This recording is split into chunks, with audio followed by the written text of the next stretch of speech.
ما شاء الله يا جماعه على منظر الجمبري اللي معمول له احلى شوربه.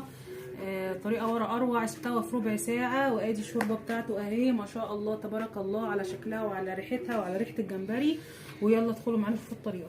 بسم الله الرحمن الرحيم. النهارده هنعمل مع بعض الجمبري، وهنعمل كمان شوربه الجمبري. هيبقوا طعمها تحفه جدا باذن الله. هنا معايا تحت طبعا معايا نص كيلو جمبري اهو، يمكن اجزاء منه باينه اهو. تمام. معايا هنا هحط ايه بقى، هحط كزبره وبقدونس وشبت الموجود عندك. هتحطي بصلايه متقطعه، تحطي 3 فصوص ثوم كبار متقطعين، حطي فلفل متقطع حوالي قرن او قرنين، وهنحط طماطمايه او طماطمتين متقطعين، معلقه صلصه كبيره، بهاراتك بقى ملح حسب الرغبه، معلقه فلفل اسود، معلقه كمون، معلقه كزبره، معلقه شطه، والشطه حسب الرغبه. هنحط عليهم ميه من الحنفيه وهنحطها على النار، وهنشوف السوا قد ايه عشان ناخد بالنا ان الجمبري ما بياخدش سوا.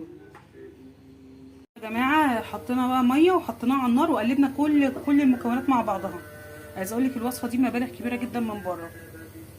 يا جماعه هنا شوربه الجمبري اللهم بارك اللهم بارك، بعد ما غليت بنوطي عليها. طبعا بصوا اللون عامل ازاي، اصلا اللون لوحده مشهي جدا، بتاخد وتدي كده مع بعضها. هقول لكم هنعمل ايه، هتاخد قد ايه على النار.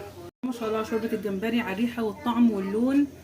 لو عايزين تعرفوا الطريقه ولا اسهل كملوا معايا الفيديو.